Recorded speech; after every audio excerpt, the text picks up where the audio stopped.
Hello दोस्तों, स्वागत है आप सभी का आपके अपने चैनल सेवाश्री ऑर्फनेज में। हमारी जो लास्ट वीडियो थी उसमें हमने की थी वैदिक काल की बात, जिसमें कि हमारा हाफ ही चैप्टर हुआ था। आज हम वैदिक काल के सेकंड पार्ट की बात करते हैं, जिसमें आज हम अपना पूरा वो चैप्टर कंप्लीट कर देंगे।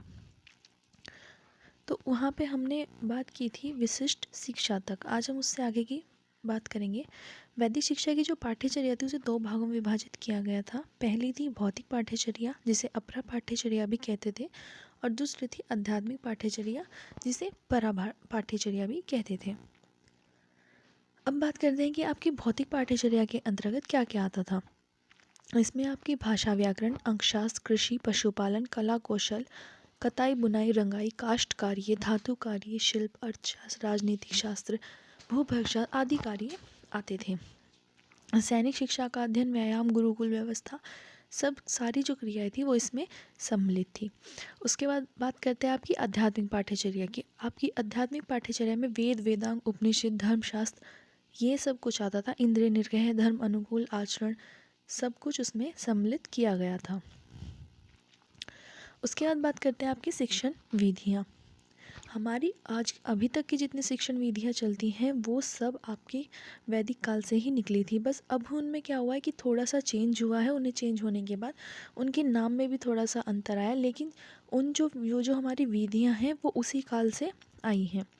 सबसे पहले थी हमारी अनुकरण, आवर्ती एवं कंठस्थ विधि। इस विधि में क्या होता था, गुरु जो थे वो बच्चों को बोलते थे, और वो जो बच्चे होते थे, शिष्य जो होते थे, वो बच्चे अपने गुरु की बात को कंठस्थ करते थे, मतलब माइंड में बिल्कुल सेट करते थे, और फिर उनकी बात को बोलते थे। जैसे उन्होंने बोला ऐसे ही उन्होंने बोला, कॉपी करते थे एक तरीके से। इसमें आपको इसके नाम से ही पता चल जाएगा, अनुकरण, आवर्ती। अनुकरण मतलब किसी के पीछे चलना, किसी की एकदम से कॉपी करना। आवर्ती मतलब जो हम बार बार उसे लिखते हैं, किस चीज़ को बार बार करना। एवं कंठस्थ विधि। कंठ मतलब आपका गला, विधि मतलब आपकी मेथड। तो कंठस्थ विधि जो आप अपने आपको कंठ कर लें, मतलब अपने माइंड में बिल्कुल सेट कर लें। दूसरी आती है आपकी व्याख्यान विधि एवं दृष्टांत विधि। व्याख्यान जिसे हम इंग्लिश में बोलते हैं एक्सप्लेनेशन विधि। दृष्टांत विधि जो हमारी होती है, जिसमें हम कोई ना कोई एग्जाम्पल दे के समझाते हैं। कथन एवं प्रदर्शन अभ्यास विधि। कथन प्रदर्शन विधि मतलब बोल के और दिखा के कराना। अभ्यास विधि जिसमें हम प्रैक्टिस कराएं बच्चों को। प्रश्नोत्तर, वाद विवाद और शास्त्र विधि।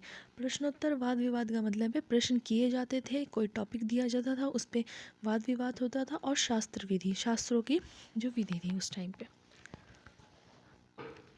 नेक्स्ट है आपकी श्रवण, मदर, निधिध्यासन विधि।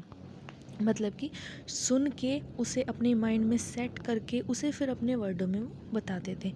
तर्क विधि, अपना तर्क वितर्क भी उस विधि पे वो बताते थे। तर्क विधि का मतलब है हमने बच्चे को एक टॉपिक दे दिया, वो क्या सोचता है उस बारे में वो बताता था। कहानी विधि, कुछ कहानी के तरीके से समझाना कोई बात। विशेष शिक्षा का माध्यम संस्कृत भाषा, न्याय की पद्धति थी। जो वहाँ पे विशेष शिक्षा जो दी जाती थी उसका जो माध्यम था वो संस्कृत भाषा थी और न्याय की पद्धति थी। मतलब न्याय की पद्धति थी, तो न्याय की पद्धति थी आपकी मॉनिटर सिस्टम, कि अगर गुरु नहीं है तो जो गुरु के जो चेले होते थे, जो अच्छे चेले होते थे, वो अपने से छोटे बच्चों को पढ़ा देते हैं। जैसे कि अभी अगर हम बात करें तो एक 5th क्लास का बच्चा एक 3rd क्लास के बच्चे को आसानी से समझा देगा। तो इस तरीके के वहाँ पे सिस्टम था, जिसे नाइकी पद्धति बोलते हैं। यहाँ पे लिखने में थोड़ी सी मिस्टेक हुई होगी, लेकिन मैं आपको बता रही हूँ कि जैसे अभी हमारे टाइम पे चलता है मॉनिटर सिस्टम, तो उसी टाइम पे वो था न्याय की पद्धति। उसमें क्या था, जो गुरु के जो चेले होते थे, अच्छे शिष्य होते थे, वो अपने से छोटे बच्चों को पढ़ाते थे। जैसे गुरु पढ़ाता था ऐसे वो लोग पढ़ाते थे। आगे शिक्षा का माध्यम विशुद्ध संस्कृत भाषा और न्यायिकीय पद्धति थी। ये यहाँ पे इसमें सही होके लिखा गया है। तो जो आपकी शिक्षा का माध्यम था, ये क्वेश्चन बहुत बार आता है कि वैदिक काल में शिक्षा का माध्यम कौन सी भाषा थी। तो आपको वहाँ पे सिर्फ संस्कृत भाषा नहीं लिखना है, आपको वहाँ पे विशुद्ध संस्कृत भाषा लिखना है। इस बार जो 2021 में क्वेश्चंस आए थे वो भी मैं आपको एक बार करा दूँगी, और जो क्वेश्चंस इम्पोर्टेंट है वो भी मैं आपको एक बार करा दूँगी। नेक्स्ट, अनुशासन। प्रारंभिक वैदिक काल में अनुशासन से तात्पर्य शारीरिक, मानसिक और आत्मिक संयम से था। प्रारंभिक वैदिक काल में जो अनुशासन एक बच्चे का रखा जाता था कि बच्चा एक अपने अनुशासन में रहे, अनुशासित एक बच्चा रहे, तो वो उसका मतलब था कि वो अपने शरीर से, अपने मन से, अपनी आत्मा से, सब पे वो संयम रखे।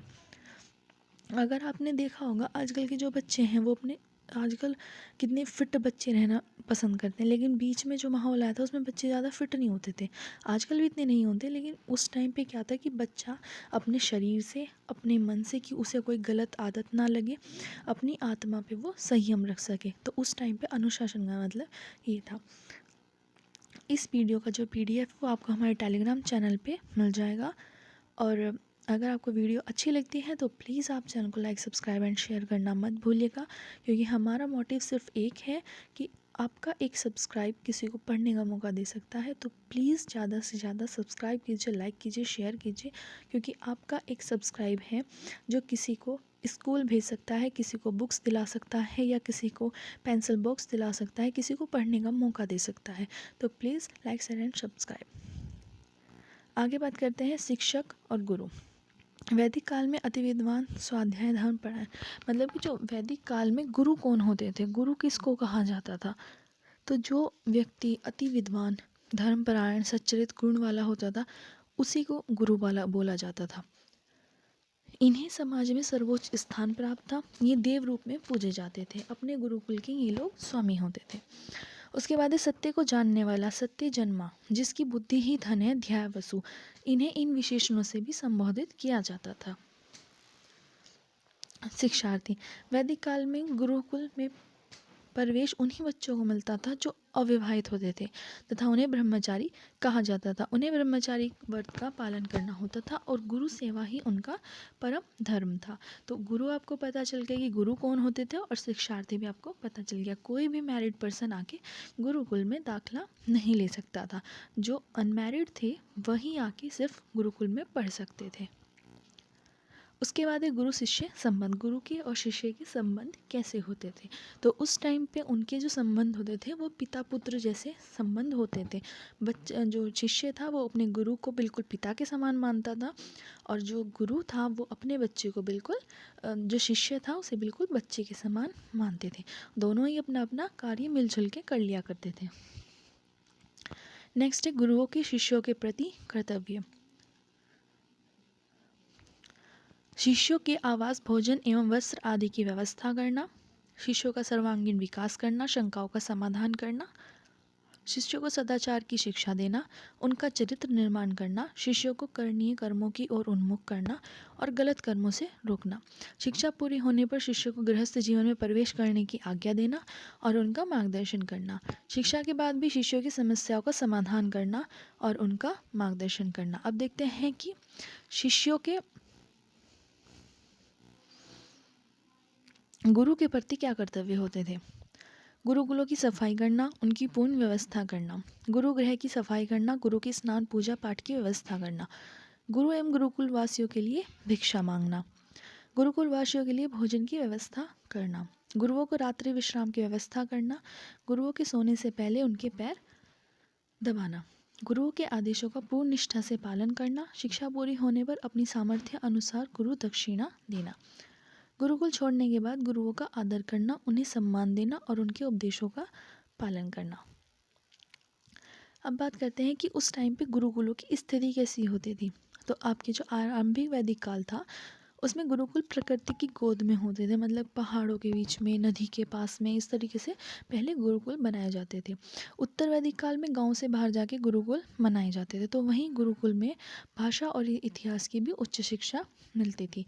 ये यहाँ पे आपके 2 पॉइंट हैं। आरंभिक वैदिक काल में तो जो गुरुकुल थे वो प्रकृति की गोद में बनाए जाते थे, लेकिन उत्तर वैदिक काल में जो आपके गुरुकुल होते थे वो गांव से बाहर जाके किसी दूर, मतलब शांति वाले माहौल में जाके मनाए जाते थे। आरंभिक वैदिक काल में भले ही आपको गांव के बीच में या कहीं पे बनाने हो, लेकिन वो बनते थे कहाँ पे, कहीं शांति वाली जगह पे, जहाँ पे पहाड़ हो, पेड़ हो, नदी हो, तालाब हो, इनके सबके आसपास वो प्रकृति की गोद में बनते थे। उसके बाद आती है घटिका। इसमें भाषा, साहित्य, धर्म, दर्शन और नीति शास्त्र विषय का ज्ञान कराया जाता है। अगर आप लोग बुक्स देखते हैं तो बुक्स में आपको बहुत ज़्यादा मिलता है मटेरियल, तो लेकिन इतना नहीं है। ये जो क्वेश्चंस आते हैं ये शॉर्ट में आते हैं, वैसे ये क्वेश्चन इतने ज़्यादा भी नहीं आते, लेकिन आपको पता होना चाहिए कि घटिका क्या होता है और आरंभिक वैदिक काल में गुरुकुल कहाँ बनते हैं। ये आपके वेरी शॉर्ट में आते हैं, तो इसमें इतनी इतनी सी लाइन ही आपकी, एक एक दो दो लाइन का ही आंसर काफ़ी होगा। तो इसमें आपको पता होना चाहिए कि घटिका क्या होता है, उसमें क्या होता था। धर्म दर्शन नीति शास्त्र विषय का ज्ञान घटिका में कराया जाता था।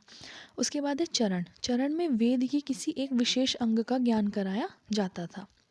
उसके बाद है चतुत्पथी।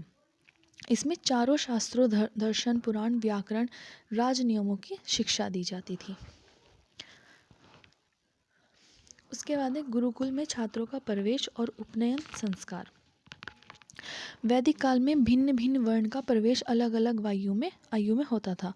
ब्राह्मण का 8 वर्ष की आयु में, क्षत्रिय का 10 वर्ष की आयु में, वैश्य का 12 वर्ष की आयु में और शूद्रों को शिक्षा प्राप्त करने का अधिकार नहीं था। उसके बाद आता है आपका उपनयन संस्कार।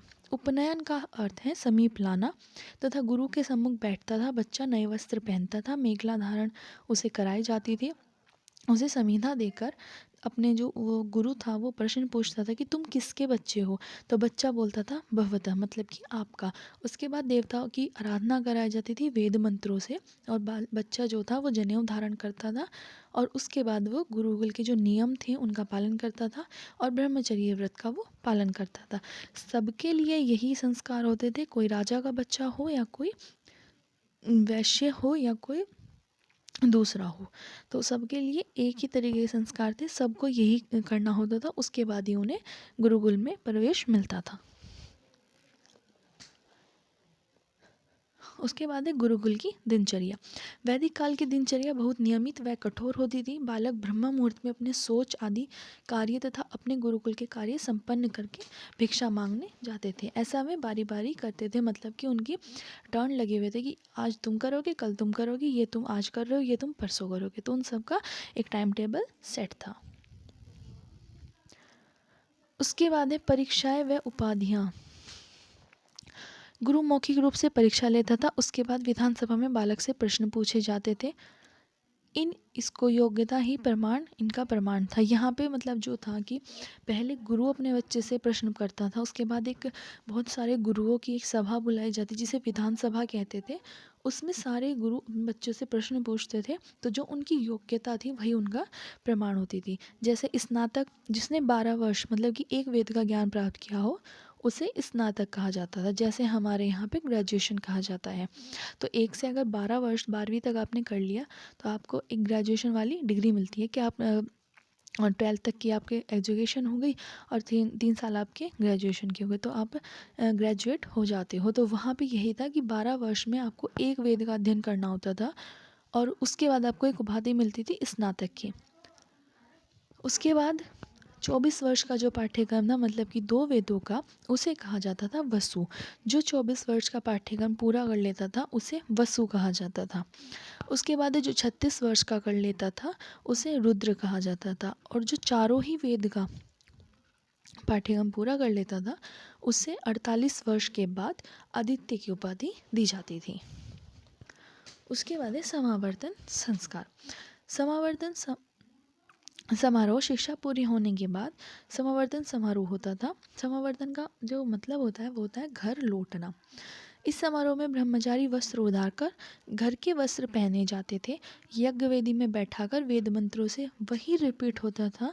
देवताओं की आराधना की जाती थी। गुरु उपदेश देता था। जो दीक्षांत समारोह होता था उसमें गुरु अपने शिष्य को संकेत क्या बोलते हैं उपदेश देता था। तो उसमें वो उसे एक उपदेश में ये देता था कि तुम कभी प्रमाद मत करना, मतलब कि तुम कभी भी आलस्य मत करना, और अपनी राष्ट्र सेवा, अपने गुरु ऋण, अपने जो समाज सेवा है, इन सब के लिए हमेशा तैयार रहना और गुरु के ऋण से हमेशा मुक्त रहना। तो ये उपदेश वो अपने दीक्षांत समारोह में अपने शिष्य को देता था। वैदिक कालीन शिक्षा के मुख्य अभिकरण। ऋषि आश्रम में आध्यात्मिक ज्ञान दिया जाता था। गूढ़ तत्वों का ज्ञान कराया जाता था। ऋषि निर्जन स्थान पर कुटिया बनाते थे। अगर आपने देखा होगा कुटिया तो वह छोटी होती थी, ज़्यादा बड़ा नहीं होती थी, लेकिन उसमें गूढ़ तत्वों का ज्ञान दिया जाता, आध्यात्मिक ज्ञान उन्हें दिया जाता था। उसके बाद आती है परिषद। वैदिक काल में कुछ स्थानों पर विद्वानों की स्थानीय परिषद का गठन किया जाता था। इसके 10 विद्वान होते थे इसमें। एक तो चारों वेद के होते थे, एक जो विद्वान होता था वो चारों वेद का। तो 4 तो ये हो गए, 3 जो होते थे वो एक शास्त्र का ज्ञाता होता था। तो आपके 4 और 3 7 हो गए। उसके बाद एक आपका ब्रह्मचारी होता था 8, एक आपका गृहस्थ होता था 9 और एक आपका वानप्रस्थ होता था। तो आपके पूरे के पूरे 10 विद्वान इसमें इस तरीके से होते थे। यहाँ लोग अपनी शंका का समाधान करने के लिए भी आते थे। उसके बाद आपका सम्मेलन। वैदिक काल में राजा महाराजा देश के मूर्धन्य विद्वानों का सम्मेलन बुलाते थे और इसमें चर्चा होती थी, कोई भी धर्म के अनुरूप या कोई भी धार्मिक विषय हो तो उस पर अपनी शंका का समाधान सब करते थे। इसे उच्च शिक्षा का एक अभिकरण भी उस टाइम पे माना जाता था। उसके बाद है आपका परिव्रजाचार्य। वैदिक काल में आचार्य परिभ्रमण कर लोगों को धार्मिक विषयों का ज्ञान कराते थे। यह एक चलती फिरती संस्था भी थी जिसमें जन सामान्य को शिक्षा दी जाती है और इसे ये भी कहा जाता था, जो आपके परिव्रजाचार्य का मतलब था वो था भ्रमण करने वाला आचार्य। प्रारंभिक व उत्तर वैदिक काल का तुलनात्मक अध्ययन। उत्तर वैदिक काल का प्रारंभिक वैदिक काल की शिक्षा में समानता है। दोनों कालों में शिक्षा को संकुचित अर्थ तथा व्यापक दोनों अर्थों में लिया गया। दोनों कालों में शिक्षा राज्य से नियंत्रण से मुक्त थी, निःशुल्क थी। दोनों कालों में प्रारंभिक शिक्षा व्यवस्था परिवार और उच्च शिक्षा व्यवस्था गुरुकुल में होती थी। दोनों कालों में शिक्षा के उद्देश्य समान थे। दोनों काल में शिक्षा का माध्यम विशुद्ध संस्कृत भाषा थी। दोनों कालों में गुरु को समाज में सम्मान प्राप्त था। दोनों कालों में विद्यार्थी गुरुकुल में अनुशासन में रहते थे। गुरु व छात्र के बीच मधुर संबंध दोनों कालों में गुरुकुल संस्कार प्रधान थे। दोनों कालों में धार्मिक नैतिक शिक्षा पर सर्वाधिक जोर रहा था। अब बात करते हैं उस टाइम के जो मेन विश्वविद्यालय थे, मेन शिक्षा देने वाले अभिकरण थे। जिसमें सबसे पहला था आपका तक्षशिला। तक्षशिला उस समय में उत्तरी भारत के तत्कालीन गांधार राज्य की राजधानी था। गांधार नरेश ने अपने पुत्र तक्ष के नाम पर इसे बसाया था और इसे आगे चलकर अपने राज्य की उसने राजधानी बना लिया। संस्कृत भाषा, साहित्य, व्याकरण, चारों वेदों तथा दर्शन के प्रकंड विद्वान निवास यहाँ पे करते थे। आयुर्विज्ञान के विशेषज्ञ भी यहाँ पे थे। विज्ञान और शिक्षा के मुख्य केंद्र के रूप में यह विकसित हुआ। 7वीं शताब्दी तक ही यह वैदिक एवं ब्राह्मणी शिक्षा के मुख्य केंद्र के रूप में रहा। उसके बाद है केकई। मध्य भारत के तत्कालीन केकई राज्य की राजधानी था। उपनिषद काल में शिक्षा का मुख्य केंद्र था। यहाँ संस्कृत भाषा, व्याकरण, साहित्य, वेद और धर्म शिक्षा का उत्तम प्रबंध था। केकई नरेश बड़े विद्वान थे, विद्वानों का बहुत आदर करते थे और उन्होंने अपने यहाँ बड़े बड़े विद्वानों को अपनी राजधानी में लाकर बसाया था। उसके बाद है आपकी मिथिला। मिथिला मध्य भारत के तत्कालीन राज्य मिथिला राज्य की राजधानी था। यह तो एक वैदिक काल में बहुत पहले से प्रसिद्ध था और शिक्षा का मुख्य केंद्र रहा। विद्वानों के सम्मेलन होते थे। उपनिषद काल में शिक्षा के मुख्य केंद्र के रूप में विकसित हुआ। इस नगर में धर्म और दर्शन के प्रखंड विद्वान निवास करते थे। दूर दूर से लोग यहाँ पर आते थे और यहाँ बिना भेदभाव के शिक्षा दी जाती थी। अब आप मुझे कमेंट में बताएंगे कि मिथिला और किस चीज़ से प्रसिद्ध है, किस चीज़ के लिए बहुत ज़्यादा प्रसिद्ध है। तो आप लोग मुझे कमेंट सेक्शन में कमेंट करके बताइए कि जो मिथिला है वो वैदिक काल से तो जुड़ा ही जुड़ा है, लेकिन वो और किस चीज़ के लिए सबसे ज़्यादा फेमस है हमारे वैदिक पीरियड से ही। उसके बाद है आपका प्रयाग, जिसे हम इलाहाबाद भी कहते हैं। लेकिन अभी पहले बीच में नाम इसका इलाहाबाद हो गया था, लेकिन जब से योगी सरकार आई है इसने अब फिर से इसका नाम प्रयागराज कर दिया है। प्रारंभ से ही ऋषियों की तपोभूमि रहा है और यहाँ पे एक कुंभ मेला भी लगता है। आपको पता है कितना फेमस मेला है, मेरे ख्याल से पूरे विश्व का सबसे फेमस मेला है, जिसे एक बार अंतरिक्ष से भी देखा गया था। इस क्षेत्र के गंगा के तटवर्ती क्षेत्रों में अनेक ऋषि आश्रम थे। यह आश्रम धर्म और दर्शन की शिक्षा के मुख्य केंद्र थे। यहाँ बड़े बड़े विद्वान भी अपनी शंकाओं का समाधान करने के लिए आया करते थे। उसके बाद है आपका काशी। काशी भारत के पूर्व भाग में स्थित वाराणसी में प्रारंभ से ही ऋषियों की तपोभूमि और विद्वानों के बीच शास्त्रार्थ का मुख्य केंद्र रहा। जो काशी है वो उसे आप वाराणसी भी कहते हैं। अभी जो नाम है उसका वाराणसी है और काशी भी है, मतलब दोनों डिवाइडेड हो गए, लेकिन पहले ये एक ही था। तो जिसे अभी हम वाराणसी भी कहते हैं। शास्त्रा का मुख्य केंद्र रहा। गंगा तटवर्ती क्षेत्रों में अनेक ऋषि आश्रम थे।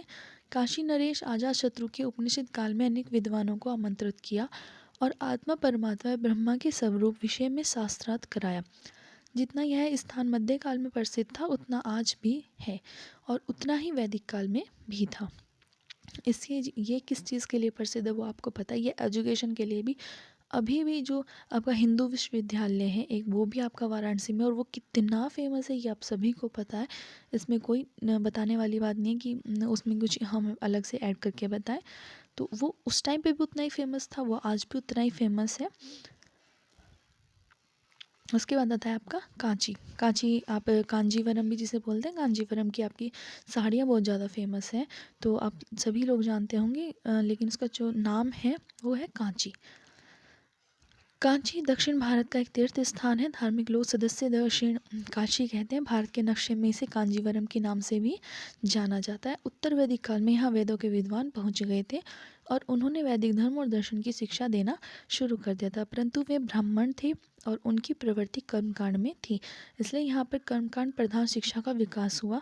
तब से लेकर मध्यकाल और आज की शिक्षा प्रणाली में ब्राह्मणीय शिक्षा का मुख्य केंद्र रहा है। ये थे हमारा आज का वैदिक काल का जो हमारा एक चैप्टर आता है आपकी बीएड फर्स्ट ईयर की बुक में, कंटेम्प्रेरी एजुकेशन ऑफ इंडिया में। तो ये कंप्लीट आपका हो गया है। नेक्स्ट हम बात करते हैं मध्यकालीन शिक्षा के बारे में, जो आपकी वीडियो जल्दी आ जाएगी, लेकिन उससे पहले प्लीज़ हमारे चैनल को लाइक सब्सक्राइब एंड शेयर कर दीजिएगा, क्योंकि आपको पता है कि आपका एक सब्सक्राइब किसी को पढ़ने का मौका दे सकता है, या किसी को सामग्री की अगर कमी हो तो उसे सामग्री भी मिल सकती है। तो प्लीज़ शेयर कीजिएगा, अगर वीडियो अच्छी लगती है तो प्लीज़ लाइक कीजिएगा और कमेंट सेक्शन में भी कमेंट करके बताइएगा। और इस वीडियो का जो पीडीएफ है वो आपका टेलीग्राम चैनल पे मिल जाएगा।